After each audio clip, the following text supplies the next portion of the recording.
Margaret, the rain in St. Jude's was not just weather. It seemed like an endless gray wall, blurring the boundaries between the cobbled streets and the raging Atlantic. Inside the Golden Teapot Café, however, there was a symphony of delicate bone china, the gentle hiss of the coffee machine, and the rich aroma of Earl Grey tea and warm toast.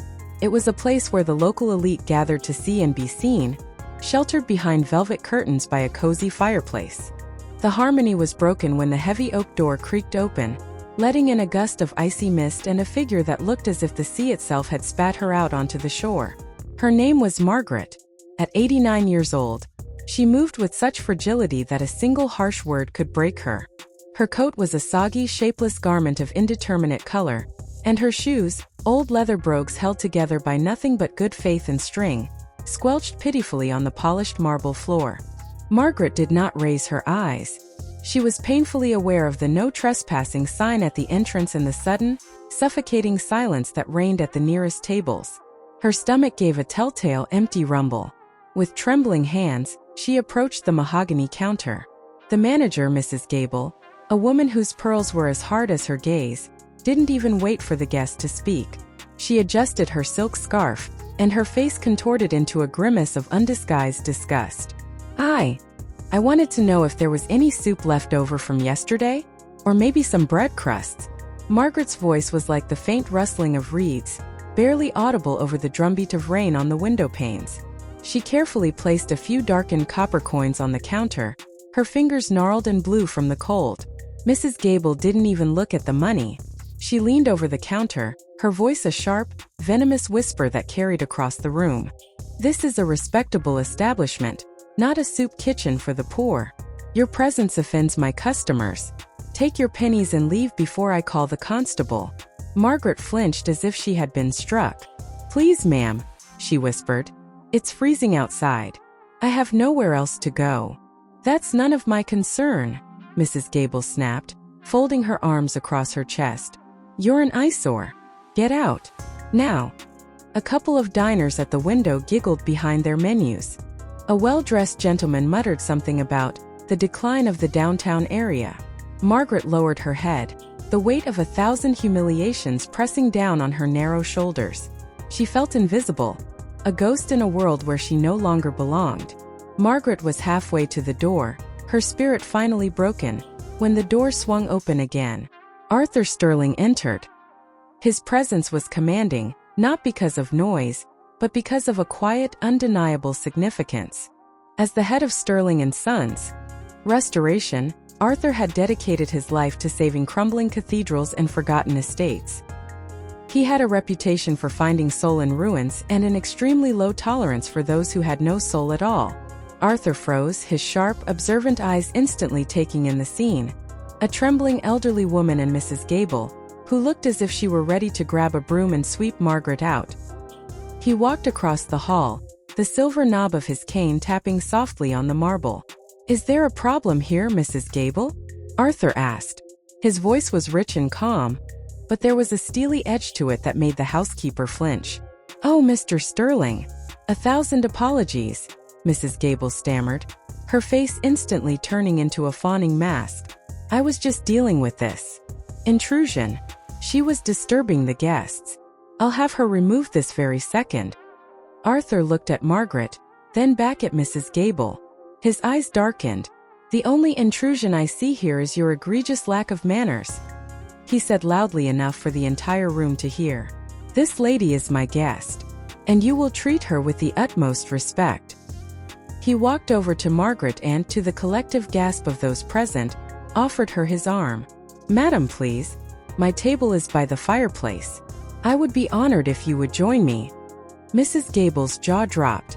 "But Mr. Sterling, she clearly cannot." "I will pay for her lunch," Arthur interrupted, his gaze piercing. "Moreover, I will pay the bills of everyone present in this room this morning, on the condition that they reflect on their behavior while they eat. And you, Mrs. Gable? If I hear again that you treat a person with such calculated cruelty, I will speak to the building's trustees. I believe they value my opinion of their tenants." He led the stunned Margaret to the best table. When she sat down, Arthur began to help her take off her wet coat. And at that moment, as the heavy fabric shifted, a flash of gold caught the light. A pendant hung from a thin, worn chain around Margaret's neck. Arthur's breath caught in his throat. It was a rare Art Nouveau piece, an elegant gold pomegranate entwined with ivy. He knew this pendant. He had made it himself 35 years ago in a small jewelry workshop when he was just starting out. It was his declaration of love, his only masterpiece in life, created for one woman alone. "Madam," Arthur said, his voice trembling with sudden intense emotion. "This pendant. May I ask where you got it?" Margaret pressed the gold to her chest, her eyes widening with fear and ancient sadness. She looked at Arthur as if she were seeing a ghost. "It was a gift from my daughter," she whispered. "A gift from Milena, from a man who promised to make her happy. But life had other plans." Arthur felt the world sway beneath him. Milena. The name hit him like a physical blow. Milena was the woman he loved more than life itself, the one who disappeared from Street Jude's 3 decades ago, leaving no address, no explanation. Now her mother sat before him, reduced to poverty, and the mystery of their disappearance was about to be revealed. Arthur sat motionless, afraid to even breathe, lest the vision disappear. The waiter brought hot tea and fresh pastries, but Margaret did not touch the food. She looked at Arthur, and recognition gradually appeared in her eyes. "Arthur." Her voice trembled. "Now I see. The same eyes, the same determination. Milena often talked about you in those early years. She kept this pendant like a sacred relic, even when we had no money to buy bread." Arthur covered her hand with his. His palm was warm and strong, contrasting with Margaret's icy fingers. "Tell me everything," he asked. "Why did she leave? Why didn't she answer any of my letters?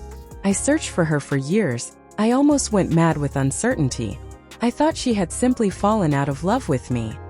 Margaret shook her head sadly. "She never stopped loving you. But my husband, Milena's father, ran up huge debts to people with hearts of stone. Those people set a condition.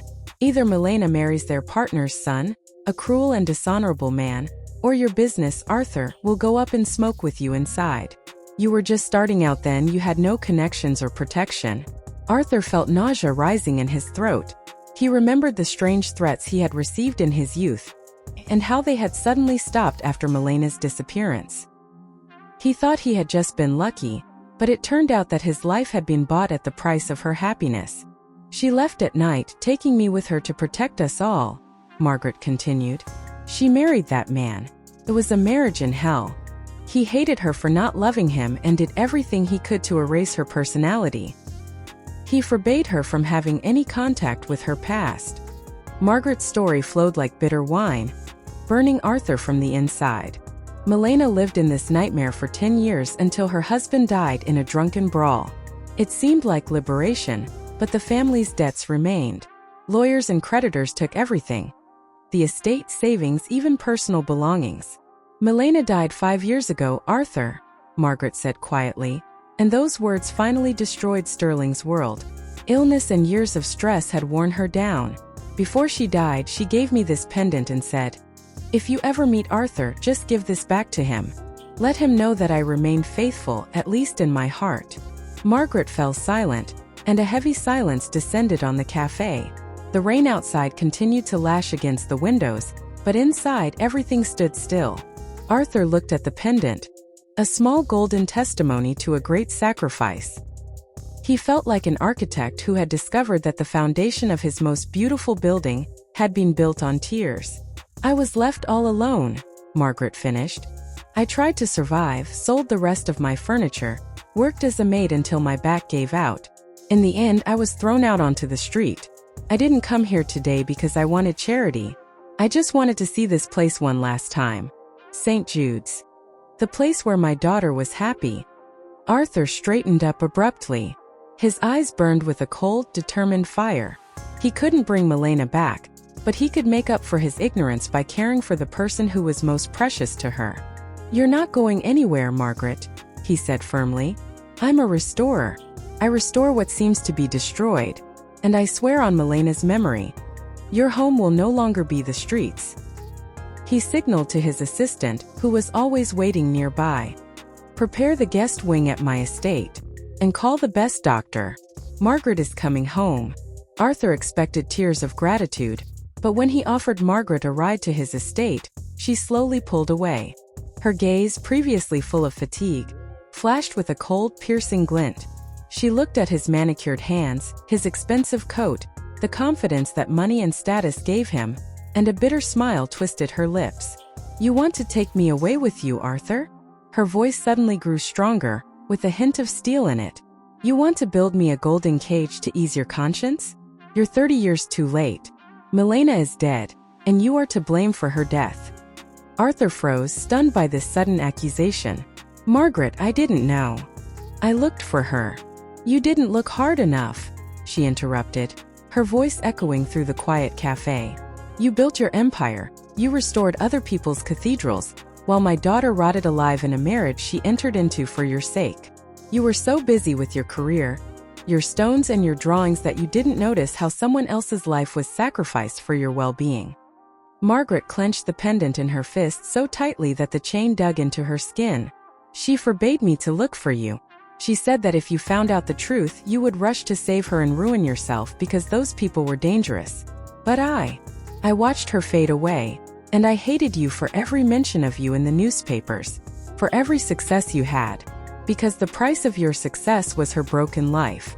I can't forgive you for staying alive and happy while she lay in an unmarked grave." Arthur felt every word Margaret spoke pierce him through and through. He didn't try to justify himself because he understood that she was right. His ignorance did not absolve him of guilt.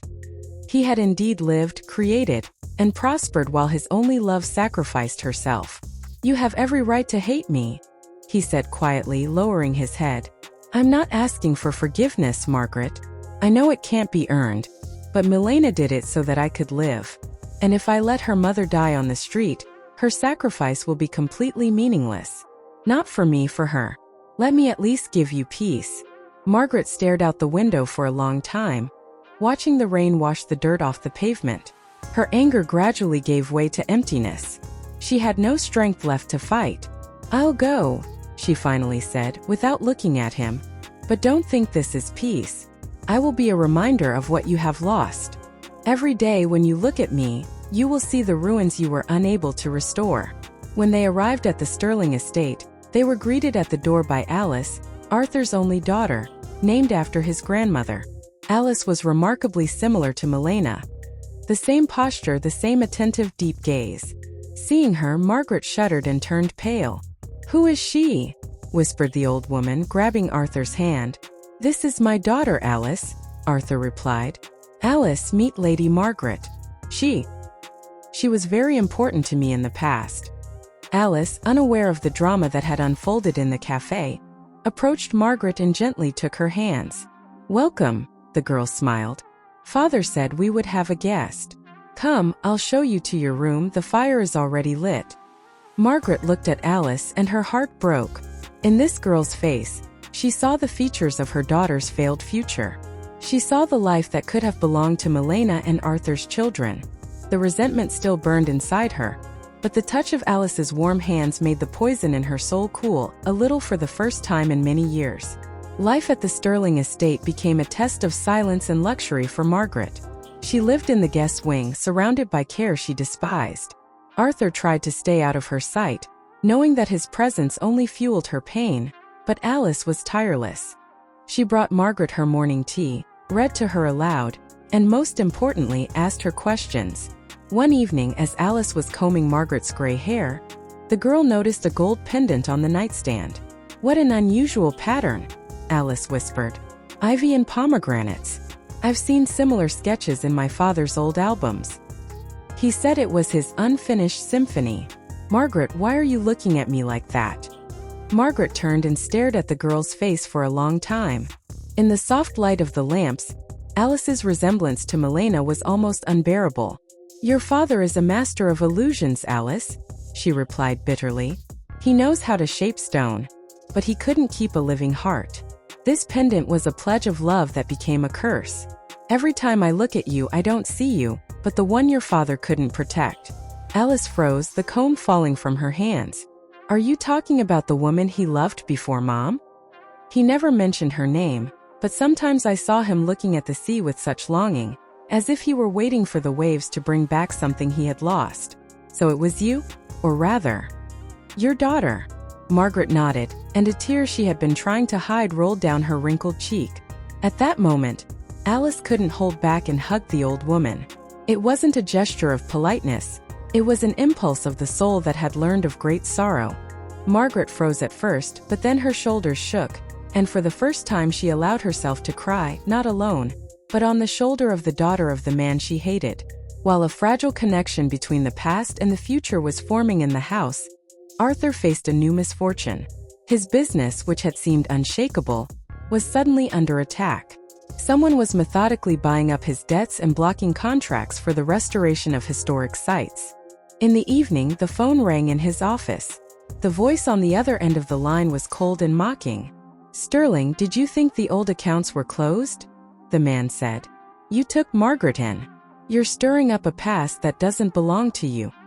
"Who is this?" Arthur clenched the phone so hard that his fingers turned white. "The heir to those whom your Milena promised silence. Her husband was a worthless drunk, but his family has not forgotten how you humiliated them by becoming richer and more successful. Margaret holds a secret, Arthur. A secret that Milena took to her grave, but left in her locket. Give us the old woman and the locket, and we'll leave your daughter alone." Arthur felt a cold sweat run down his back. He realized that Milena's persecution 30 years ago was no accident. It was revenge by an influential clan that was now targeting Alice. He left the office and bumped into Margaret in the hallway. She stood in the shadows, leaning on her cane, and it was clear from her face that she had heard everything. "They're back, aren't they?" she asked quietly. "The same wolves that hunted my daughter.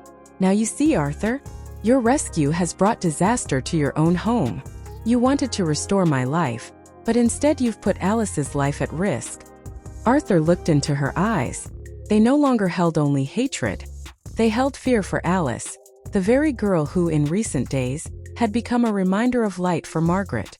"I won't let history repeat itself," Arthur said firmly. "This time, I won't hide behind other people's sacrifices." Margaret slowly handed him the gold pendant. Inside it, behind the enamel, is a tiny key to a safe deposit box at St. Jude's Bank. Milena stole the evidence of their schemes before she fled. She kept it as insurance so they wouldn't touch you. "I hated you, Arthur, but I don't want Alice to become another victim. Do what you must." Arthur took the pendant. His fingers, accustomed to the finest work with stone and metal, trembled. Using a jeweler's tool, he carefully opened the hiding place behind the gold garnet. There was indeed a tiny key and a scrap of parchment with a cipher. It was the heart of the pendant, the truth that Milena had kept at the cost of her life to protect Arthur. That same night, Arthur did not wait for the attack. He used all his connections, accumulated over years of a successful career, and handed the documents from the bank's safe deposit box over to the authorities. It turned out that Milena's late husband's family had built their empire on shady schemes and blackmail for decades. By morning, those who had threatened Alice and Margaret were taken into custody. Arthur returned home at dawn. He found Margaret in the garden. She was sitting on a bench wrapped in a warm shawl, watching the first rays of sunlight break through the fog of St. Jude's. Alice was sleeping at her feet, her head resting on the old woman's knees, just as Milena had once done. "It's over, Margaret," Arthur said quietly, sitting down beside her. "They won't hurt you or Alice anymore." Margaret was silent for a long time, stroking Alice's hair. "You know, Arthur," she finally said, "I've spent my whole life building a prison out of my resentment. I thought my daughter's loyalty was my hatred for you. But looking at Alice, I realized that Milena didn't give her life so that I could spend the rest of mine in poison. She gave it for love. And by hating you, I betrayed her memory more than you did with your ignorance." 2 years passed. The Sterling estate was transformed. The wing where Margaret lived was now always full of flowers, the ones Emmanuel loved and the ones Milena used to grow. Margaret was no longer a guest. She had become the heart of the house, a wise grandmother to Alice and a strict but loving critic to Arthur. On the anniversary of Milena's death, the three of them came to the sea. Arthur had restored the old chapel on the cliff in her honor. Margaret walked to the edge of the cliff and opened her palm.